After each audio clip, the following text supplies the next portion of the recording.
Então vamos lá, começar. Obrigada, viu, Paulo, pela cortesia. Eu quero agradecer o convite da UNCL, né? A gente está aqui, espera sempre corresponder às expectativas. Eu digo que venham lidar aqui com um grupo seleto, que está com a mão na massa, né? Que está fazendo, está executando a política educacional o tempo todo. E queria agradecer, dizer da satisfação que é sempre que eu participo de uma mesa acompanhada do Paulo Rubem, uma sumidade, uma autoridade nesse assunto, realmente. E vamos começar, porque eu só tenho 30 minutos, né? Vamos direto, né? Ao ponto.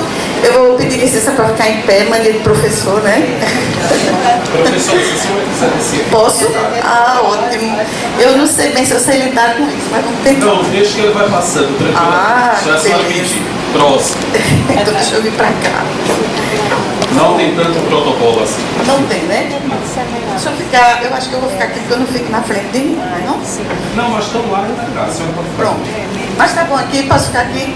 Quando a senhora Atrapalha o quiser. som? Não. Então vamos lá, pode passar. Eu queria só dar uma pincelada nisso aí. A gente teria muito em termos de história para falar de financiamento da educação. Eu queria dar só uma pincelada para dizer que há um marco, né? Esse movimento da escola nova é um marco, né, na política educacional. Até antes a gente tem muito o que falar sobre política educacional, mas eu queria partir desse corte na história e que Anísio Teixeira já falava, né? Esse ideário aí já era defendido e eu vou me ater a esse último, que era a criação de recursos, a vinculação de recursos constitucionalmente para a educação e a criação de fundos, né? Ele pensava fundo para a educação primária, secundária e superior. Então, primeiro, isso não é uma ideia nova. E queria chamar a atenção da gente para dizer, olha, quando essa ideia não é nova e a gente ainda discute essa ideia, não é porque somos anacrônicos ou porque rebatemos discursos antigos, né, e estamos desatualizados, não. É porque educação é conquista e, como direito, nós ainda não conquistamos. Então, o discurso realmente é recorrente. Pode passar. Bom, aí a gente parte um pouco da vinculação, né? Como foi que essa vinculação ela começou? A primeira Constituição que vincula é a de 34. Eu queria só chamar a atenção para esse movimento pendular. A gente não vai se deter em nenhuma Constituição dessa. A de 37 aboliu a vinculação, então é um Estado ditatorial, é um Estado novo. A Constituição de 46 é uma Constituição de abertura democrática, então ela vincula recursos. A de 67 é uma Constituição novamente de ditadura, né, a do golpe militar, então ela aboliu a vinculação. Nesse ínterim a gente tem a emenda Calmon, que vincula recursos, mas foi na década perdida, né, então isso não fez muito efeito. O que essa emenda trouxe de contribuição até hoje para nós foi o conceito de MDE. Se você olhar o artigo 212 da Constituição, não está dizendo que a receita ela é vinculada à educação, mas à MDE. Então é um conceito disciplinador dos gastos, porque se não é MDE não pode gastar. Então isso foi muito importante, né, é aquele vício que tínhamos de tudo se faz, a educação na contabilidade pública era chamada de a mãe de todos, porque tudo se paga com dinheiro da educação e no fim não tem para o que efetivamente é educação. Então, hoje temos esse conceito que amarra bem os gastos, tenta disciplinar o orçamento. Aí, em 1988, a gente tem a vinculação de recursos e agora, em 2021, né, eu acho que é a pergunta da mesa, com ou sem Fundeb. A gente tem uma pergunta relacionada ao Fundeb. Pode passar. Bom, ele foi instituído pela emenda 53, a gente tem pouco tempo, né, 30 minutos, o professor sempre fala muito. E aí eu não quis entrar em detalhes, todos vocês sabem o que é Fundeb. Só para dizer que ele foi instituído, ele é uma subvinculação de 20% de fontes específicas destinadas à MDE. Ele amplia o nível de abrangência para a educação básica, incluindo algumas modalidades em relação ao Fundef. Ele amplia a vigência, que é para 14 anos, constitui um dos principais mecanismos constitucionais de desigualdades regionais. Então, ele é o que temos de melhor, né, para combatermos as desigualdades regionais. Pode passar. Bom, quais são as críticas ao Fundeb? Ele não é perene, ele não garante equidade na distribuição de recursos entre estados e regiões, ele promove uma ineficiência locativa da complementação da União operacionalizada por unidade federativa e não por rede de ensino.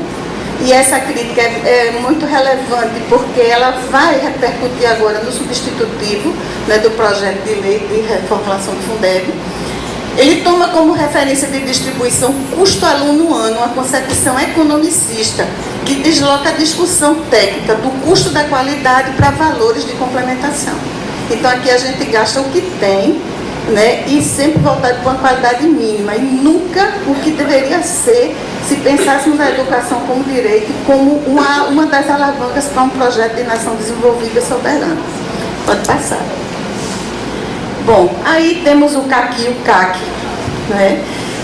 De onde surge esse conceito, né? Ele surge justamente da necessidade de estabelecer padrões mínimos de qualidade e os insumos que eles são associados.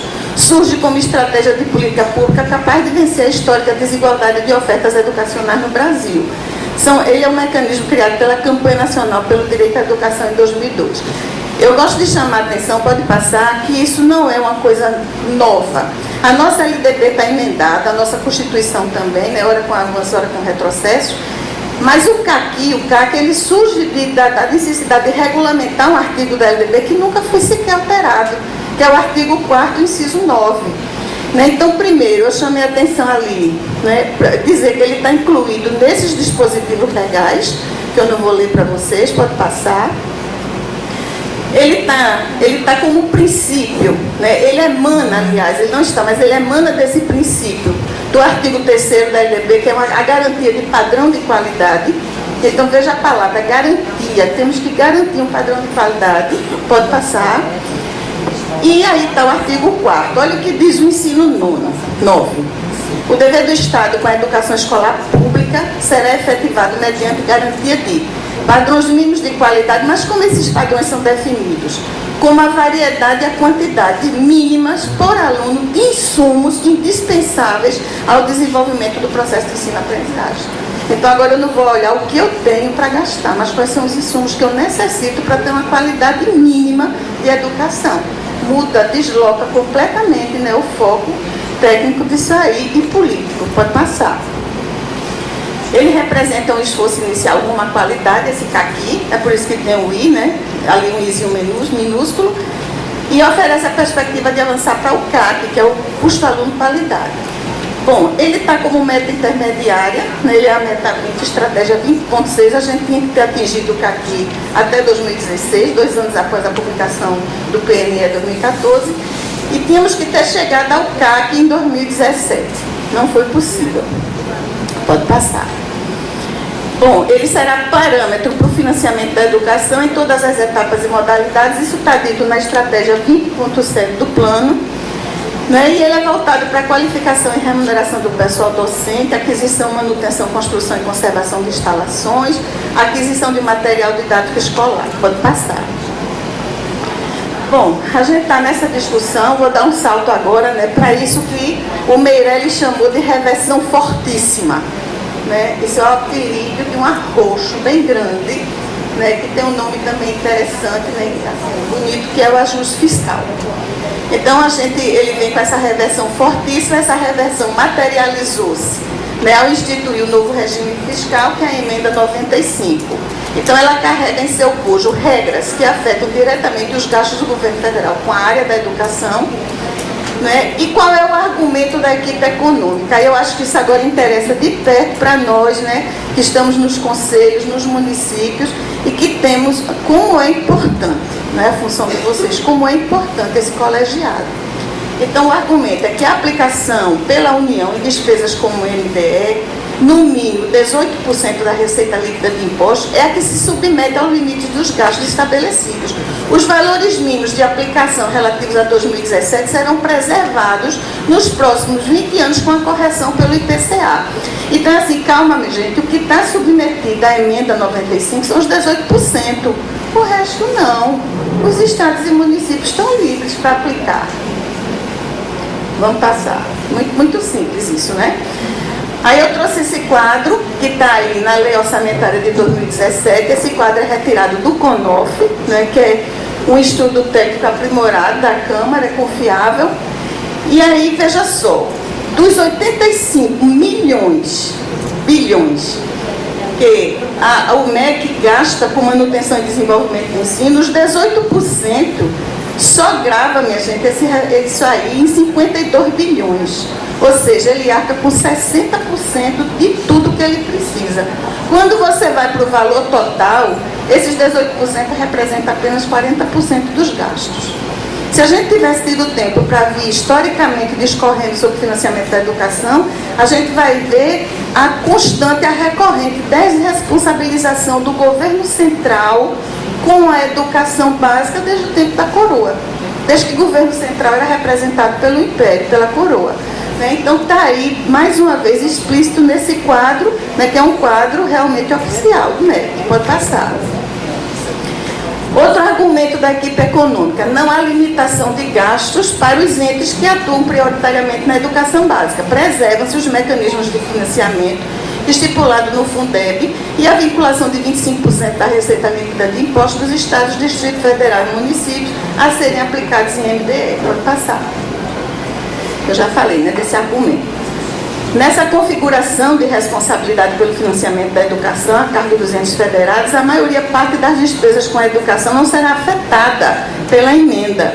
A União aplica cerca de 20% e os estados, distritos federais e municípios 80% dos recursos. Então, veja, a União, ela só entra no financiamento da educação básica com 20% dos recursos. 80% é arcado pelos municípios e estados. Então, eu acho que quando ele acha que isso é um argumento favorável, para mim isso é muito difícil. Ele está dizendo, depende da leitura que se faz, subliminarmente, ele está dizendo, olha, a minha responsabilidade é só com 20%, isso não vai nem balançar muito, isso aí é com os estados e municípios mesmo. E a gente sabe como a educação em certos municípios está com muita dificuldade. As receitas dos entes federativos e subnacionais estão preservadas. Pode passar. Paulo, que é um especialista, ele vai falar mais talvez, eu suponho, pelo que eu sempre costumo ouvir, mas da questão macro. E a gente vai ver se é tão simples assim, se o município tem, de fato, condições de arcar com 80% e os estados das despesas com a educação. Bom, isso aí é um outro quadro interessante, são despesas relativas à educação ressalvadas pela emenda 95. Então, olha lá, o que o governo federal gasta, 14 bilhões, dos 66 bilhões 452. Então, ele entra com aquilo ali, corresponde a 20%. Está ali, ó, estados, municípios, 37 bilhões. Bora passar. Bom, eu penso, são coisas para a gente refletir e discutir, que nós, de fato, até agora não tivemos uma política estruturante, uma política estruturada de financiamento da educação. Então, eu trouxe algumas questões ali, bases fluidas da normatização, isso depõe contra a política educacional, política econômica anticíclica, aplicação de recursos norteados por concepção que não considera a educação como direito e ajuste fiscal. Um exemplo dessas bases fluidas de normatização, pode passar. Bom, a gente falta de institucionalização do fundo como ação permanente. Há sempre uma pergunta, a gente teve o Fundeb, que foi uma espécie de plano piloto que deu certo, porque o Fundeb já se tornou desde 2007, então, uma ação permanente.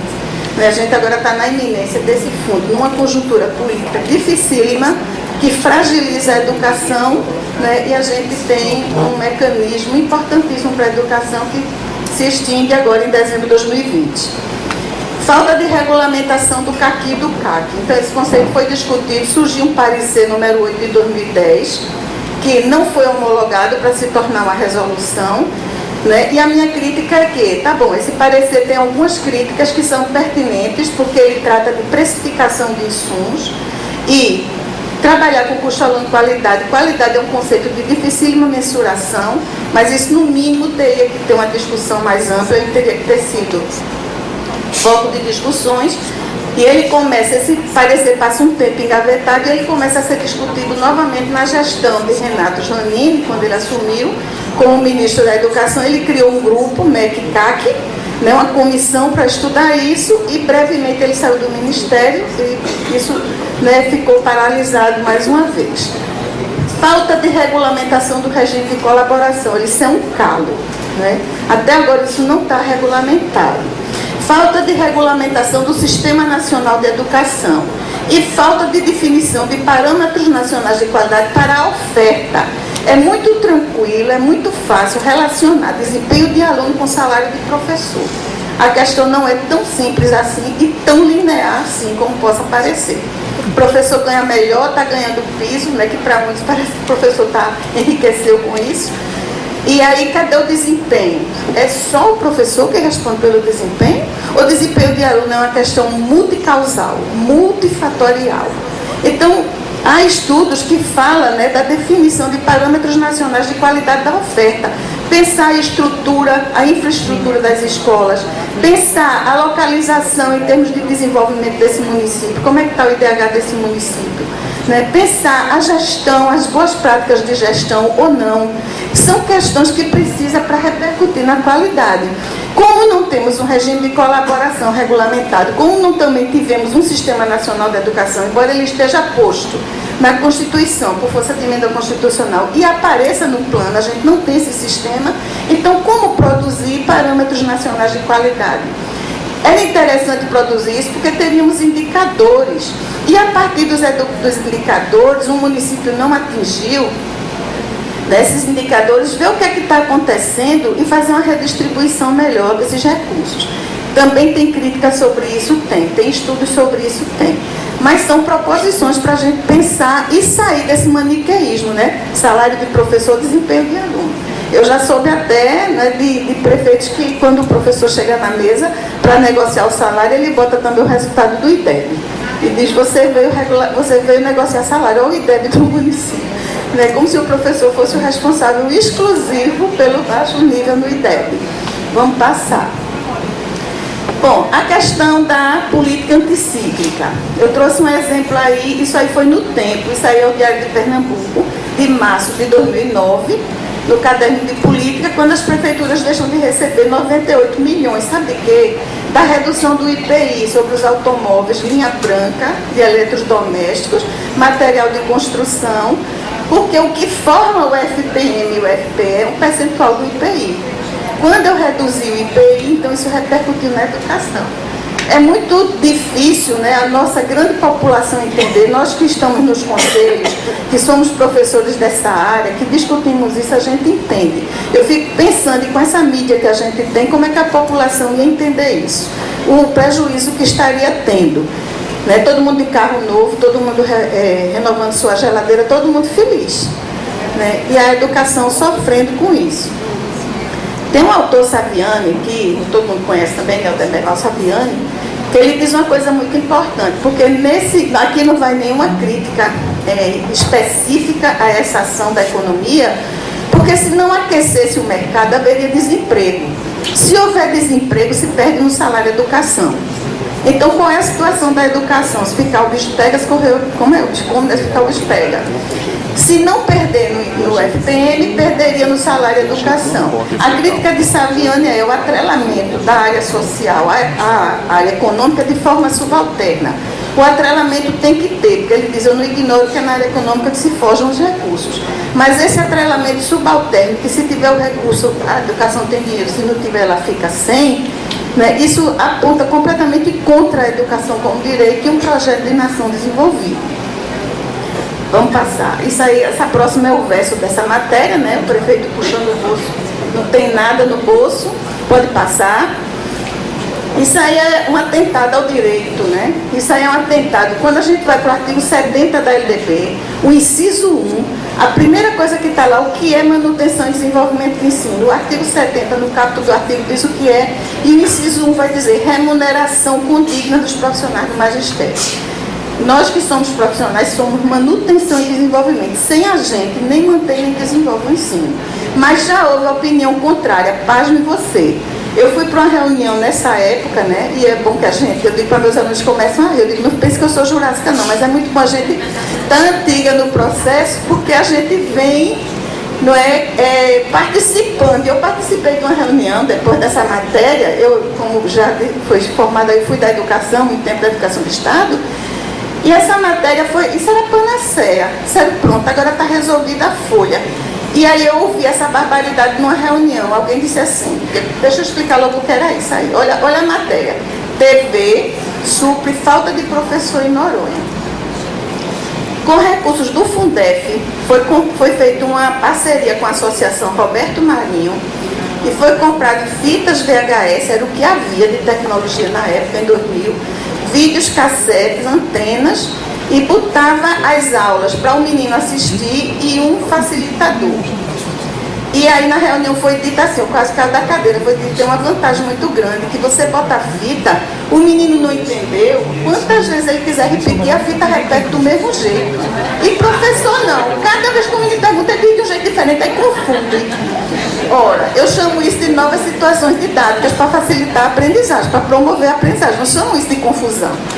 Né? Mas aí foi dita essa pérola, né? As pérolas hoje estão mais intensas, mas já havia pérola nesse tempo. Né? E foram ditas essas pérolas, meu Deus, aí isso aí vinha para o continente, esse plano piloto, né? Não atravessou o Oceano Atlântico, graças a Deus, porque não deu certo lá, não podia dar. Né? Então, para a tristeza da ala econômica, né, professor continua sendo, sim, manutenção e desenvolvimento do ensino. Pode passar. Bom, é urgente discutir financiamento da educação, mas com uma política estruturante frente aos objetivos de universalização, qualidade e equidade da oferta, ao potencial do Fundeb na promoção dessa equidade, uma vez que o valor nacional mínimo por aluno estabelecido para o Fundeb, aí veja a questão, o Fundeb, minha gente, ele é passível, ele pode sim viabilizar o CAC e o CAQ. Mais uma razão para a gente se agarrar a ele com todas as forças, né? Pode passar.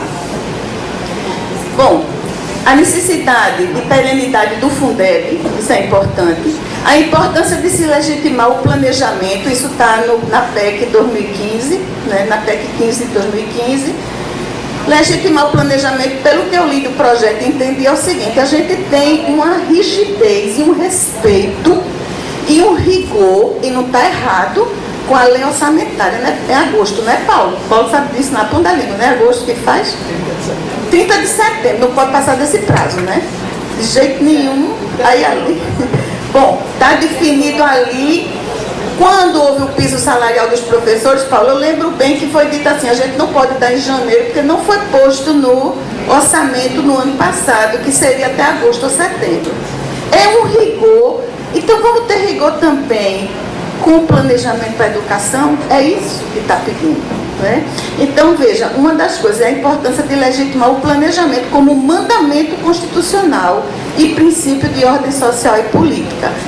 A necessidade de reflexão sobre as possíveis alternativas fiscais que viabilizem o incremento de recursos para a área educacional no contexto do novo regime fiscal. Essas alternativas fiscais, eu trouxe também para a gente ver que é possível de um estudo também do CONOF. Né? Vamos lá. Não trago para a gente concordar com tudo, ou para a gente dizer, não, tudo isso é um céu, né? Tá tudo... Mas pelo menos a gente vê, olha, no horizonte tem algumas alternativas. Bom, pode passar. Aí a gente tem esses projetos, né? No Senado Federal a gente tem um projeto para o novo Fundeb. A gente tem um de autoria de Cajiru, né, do PSB de Goiás, projeto 33. A gente tem o projeto, a proposta, né, de emenda constitucional 65, que é de Randolfo Rodrigues, que é do Rede, pode passar. E a gente tem a PEC, né, 15, de 2015, de autoria da deputada Raquel Muniz, a relatora é a deputada Dorinha.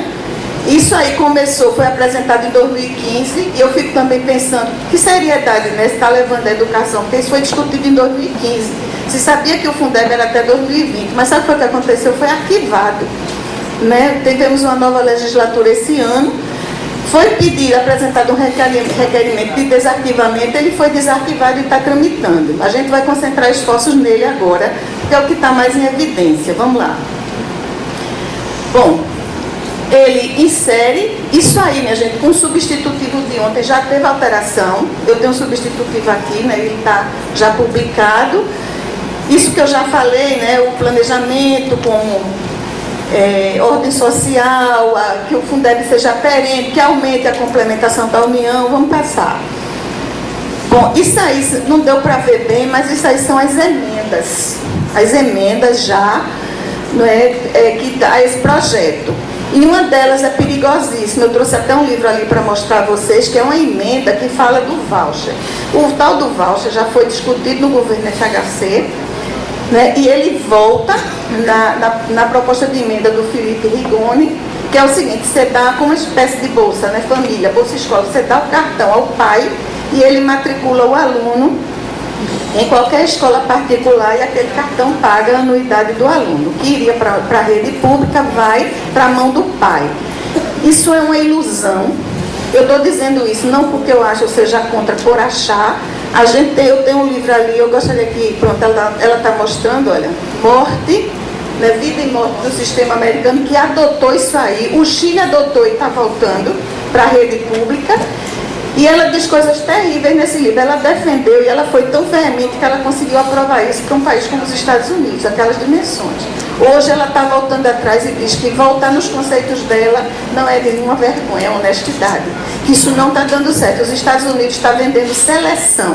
O que é que acontece? A escola, um dos exemplos, que eu não posso me deter muito nele aí, mas aí, você chega para matricular. Se seu filho não tem uma nota boa, essa escola não quer. Ela não quer, ela não pega seu voucher, porque no fim do ano ela quer estar no IDEB lá em cima, ela quer botar o outdoor, né, escola nota tal, e aí ela começa a fazer uma seleção de alunos. Então o aluno passa a ser um valor de mercado, e passa a ser, e tem o pior que ela denuncia. Você vai empregar uma pessoa, se ele é oriundo de uma escola fraca, que só pega aluno ruim, você já vem rotulado. Então o mercado tende a pegar os alunos que vêm de escolas boas. Veja que coisa perversa. Né? Então sai totalmente do conceito de educação como direito e discrimina as pessoas.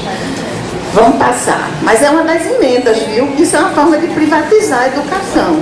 Tem grupos interessados nisso, claro, óbvio que tem. Né? Bom, a distribuição do fundo. Aí eu fiz o seguinte: de todas as emendas daqueles 3 projetos, eu peguei princípios gerais, tá certo? Eu não fiquei dizendo assim, quem defende o VA tal, é projeto tal, porque senão ia ficar cansativo e muito mais longo. Mas só dizer a vocês, uma das propostas, valor aluno ano, será substituído por valor aluno ano total. A fórmula leva em conta todas as receitas vinculadas à educação no âmbito do ente federativo. Quais são essas receitas? O fundo permanece como está, né? A subvinculação de 20%, e em cada município vai ser calculado o plus que o município tem quando recebe os recursos vindo, né, da cesta estadual do Fundeb. Ele vai ainda calcular os 5% das receitas integrantes do Fundeb, que não foram vinculadas ao Fundeb, 25% de receitas não integrantes do Fundeb, a cota parte do salário educação e programas federais universais, PNLD, PDDE, PENAI e PENAT.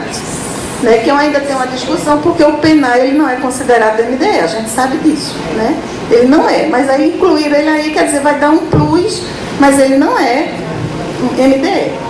Bora passar.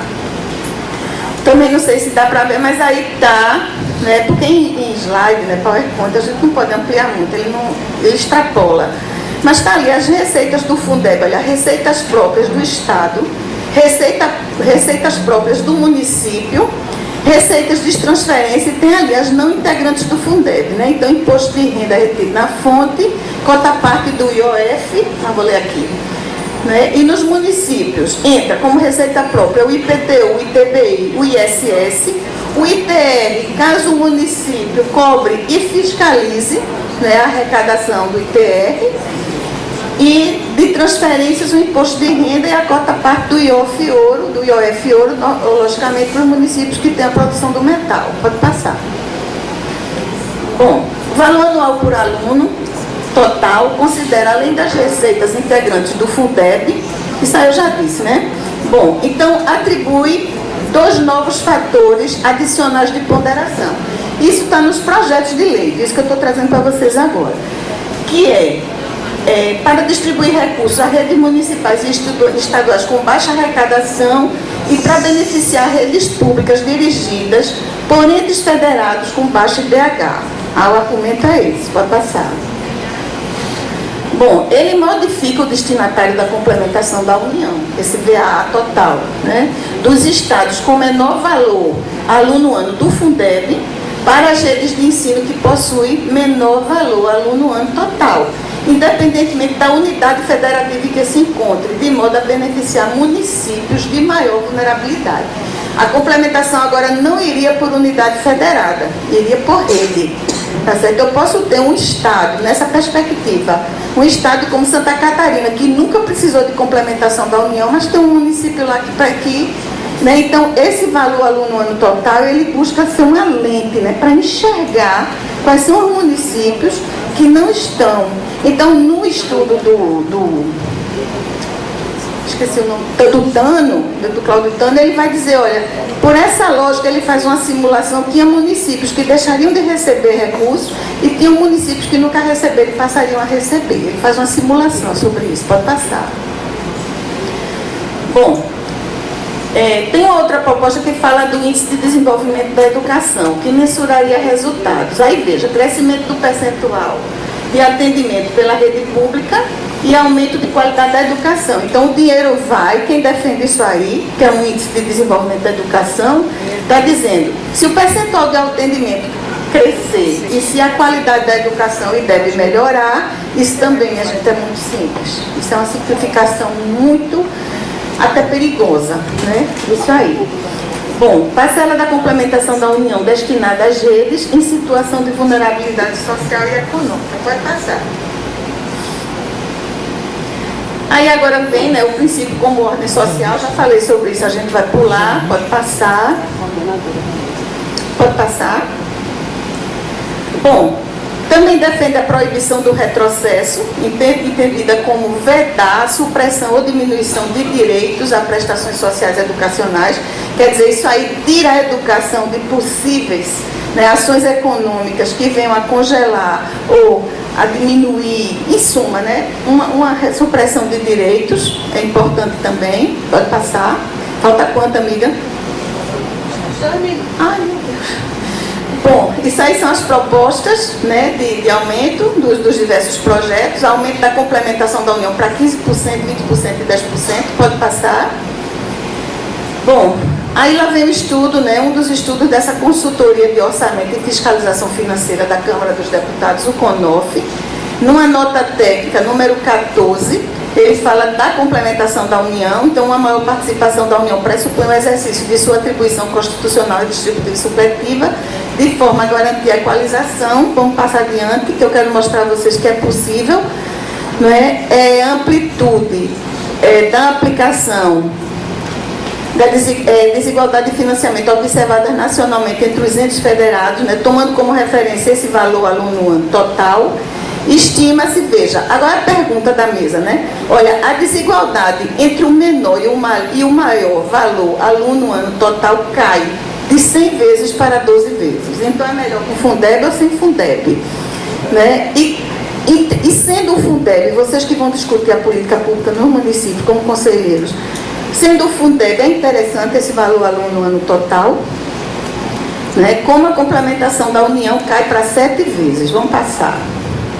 Considerando a projeção do crescimento econômico e de resultados fiscais sinalizados no projeto de lei de diretrizes orçamentárias para 2020, veja onde é que o estudo vai se apoiar, viu? O PIB terá acréscimo real em 2022 de 2,5% ao ano. E a partir de 2023, o crescimento previsto é de 1,5% ao ano. Na perspectiva da elevação da complementação da União para 30%, em 2031, a soma dos percentuais de acréscimo da complementação alcançaria 37 bilhões. Quando esse projeto foi apresentado à minuta, o ministro da Educação disse assim, o MEC retirou apoio. Primeiro a gente pergunta, veja que precipitação, apoio a quê? Porque é uma minuta, calma, é uma minuta. Ele já retirou o apoio. E aí o argumento foi dizendo assim, se a gente aumentar a complementação da União, vai neutralizar a economia que se fez com a reforma da Previdência, porque dá exatamente 800 e tantos bilhões. E Pelo estudo do CONOF, está 37 bilhões, 40 bilhões, né? 37,9, 40 bilhões ao longo de 10 anos de aumento da complementação da União. Para a educação melhorar, né? Então, vamos lá. Bom, para suportar esse acréscimo, pode-se vislumbrar 3 alternativas de financiamento. Bom, minha gente, se isso não é possível, se isso é uma visão de um técnico contra outra visão, né, uma escola da economia contra outra escola, que pelo menos vamos dialogar.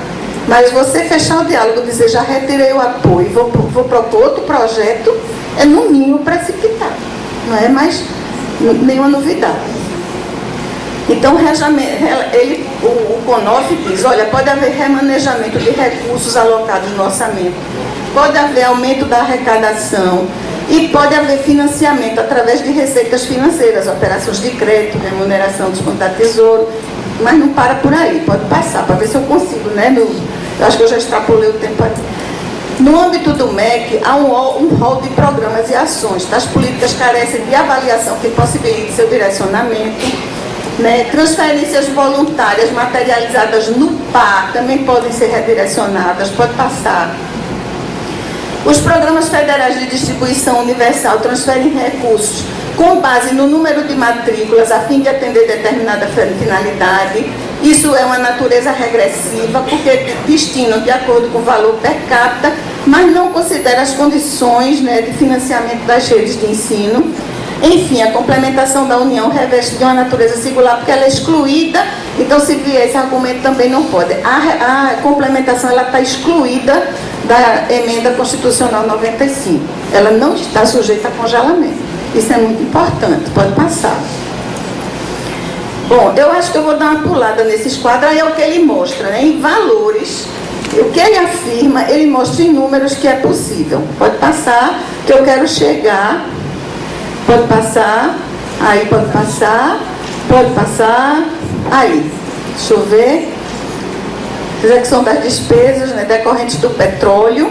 E aí Paulo é autor, né, muito envolvido com a questão do pré-sal, autor de emendas constitucionais que favoreceram o financiamento da educação. Ele pode falar até disso muito melhor, mas eu queria mostrar um outro gráfico que está aí do CONOF. Pode passar aí, por favor. Bom, deixa eu ver se é aí. Pronto, ele pode passar. Leilões, ele está falando, né? Vamos passar. Bom, olha, ele mostra esse gráfico. Isso em azul são as despesas totais do MEC. E isso em vermelho é o que está constitucionalmente garantido. A despesa, né, as despesas crescem e as receitas de investimento só fazem diminuir. Eu não vou ler, porque a gente vai demorar aí, mas sabe qual é a conclusão que o CONOF chega? Que os recursos advindos, né, dessas emendas constitucionais que Paulo defendeu e dos recursos do pré-sal, elas, em vez de serem um plus, como deveria ser, ela está frustrando a lei que criou isso aí. Porque ela vem e ele canaliza recursos do MEC para outras coisas e substitui com esse recurso. Então é trocar 6 por meia dúzia. Quem está dizendo isso é o CONOF. Né? Pode passar. Corre que até 2 anos para proveniente do petróleo, deixa eu ver se é isso, né? Então aquilo, olha, é a terceira linha, o que frustra as finalidades pretendidas pela Lei 12.858 de expansão das despesas educacionais com vista ao cumprimento das metas do PNE. Quando se fala nessa expansão, né, a educação está nadando em dinheiro, não, porque não está. Nós que estamos dentro dela que sabemos muito bem disso. Mas justamente para atingir as metas do PNE. Quando o Paulo defendeu esse projeto, estava coligado, né, estava em cima da mesa o PNE também. Se eu recebo as receitas do petróleo e tiro outras, entende? Então, eu abro um buraco e tapo com aquelas receitas. Não faz nenhuma diferença, pode passar. Bom, aí ele mostra a complementação da União, né? Ele mostra uma projeção de resultados fiscais de acréscimo na complementação da União, né? Substitutiva à PEC 15/2015. Ele já faz esse estudo justamente para fundamentar a PEC. Então, veja que até 2023, a partir de 2024, minha gente, os recursos oriundos do petróleo só fazem crescer. Então, as expectativas, os horizontes não estão tão difíceis, tão nebulosos assim. Bora lá, para uma pessoa que é ministra da Educação se fechar e dizer, retirei o apoio, A gente não vai nem dialogar, nem conversar, perguntar sobre isso. Né? E esse estudo do CONOF, que é da Câmara dos Deputados, como é que fica? É um estudo sem nenhum sentido, né? De algum bobo que não sabe o que está dizendo. Vamos passar. Bom, pode passar. Pode passar. Pode passar também. Pode passar. Bom, eu queria só chegar nisso aí para finalizar, né? Usando Saviani, e para a gente pensar, a gente está discutindo política social. E Saviani diz assim, é importante distinguir os objetivos proclamados dos reais. Né? A gente viu uma argumentação, não é, que dizendo assim, a gente precisa tirar recursos do ensino superior porque precisa incrementar a educação básica. A educação básica é a prioridade. Isso é o objetivo proclamado, não é o real. E Saviani diz, a gente precisa distinguir isso quando a gente está pensando, formulando, discutindo política social. Porque, segundo o autor, os objetivos proclamados situam-se no plano ideal, em que o consenso, a identidade de aspirações e interesses é sempre possível. Nessa dimensão é possível a concordância geral. Os objetivos reais, por sua vez, indicam os alvos concretos da ação, se voltam para o locus onde se efetivam as mudanças. Portanto, saem do âmbito do ideal e se situam no plano concreto, onde se defrontam interesses divergentes e, por vezes, antagônicos. Nessa dimensão, as forças que controlam o processo determinam o curso da ação. Nós somos as forças que estamos no processo. Né? Podemos hoje ser uma força que ainda precisa lutar mais do que em outras conjunturas, mas nós precisamos nos entender como essa força, porque se a gente não tiver esperança, eu acho que não tem para onde a gente se mover em nada na vida, né? Muito menos em educação. Pode passar. Bom, essa definição de política social de Abranches eu também trago para a nossa reflexão. É muito interessante, né? Ele diz o que é política social, ele diz é conflito. Você espera tudo, né? Menos uma resposta dessa, mas é conflito. Oposição e contradição de interesses, conflito negociado, regulado por instituições políticas de natureza vária, condicionado por mediações que tornam possível reduzir os antagonismos e projetá-los em um movimento positivo. Era esse diálogo que nós queríamos com o MEC, né, para ver se a gente projetava, né, os antagonismos em um movimento mais positivo. É poder transformando-se em um jogo desequilibrado que exponencia os meios dos mais poderosos e reduz as chances dos mais fracos. Pode passar. O paradigma atual que define a educação como direito e dever do Estado, decorrente de políticas de Estado estabelecida pela Constituição Federal e pelo Plano, pressupõe expansão contínua dos gastos, em especial da União. Consequência dos investimentos realizados na área educacional são os avanços, com vista à erradicação do analfabetismo, universalização da educação básica, incluindo o acesso à educação infantil, ensino médio profissional e superior. Pode passar. Bom, política fiscal, minha gente, a gente precisa entender isso. E a política fiscal, né, que circunscreve a política educacional, a política social, ela não é fundamentada apenas em um debate técnico proposto por especialistas. Traz pressupostos teóricos e metodológicos correspondentes a diferentes visões de sociedade. A formulação da política educacional depende da resposta à segunda pergunta. Qual é o projeto de nação pretendido? Qual é a concepção que se tem de educação? Qual é o cidadão que se quer formar? Como é que a gente quer essa nação? Submissa o tempo todo, soberana. Então, a resposta a essas perguntas depende de como se conduz a política educacional. Pode passar. Obrigada e desculpe mesmo a extrapolação. Eu estou extrapolando.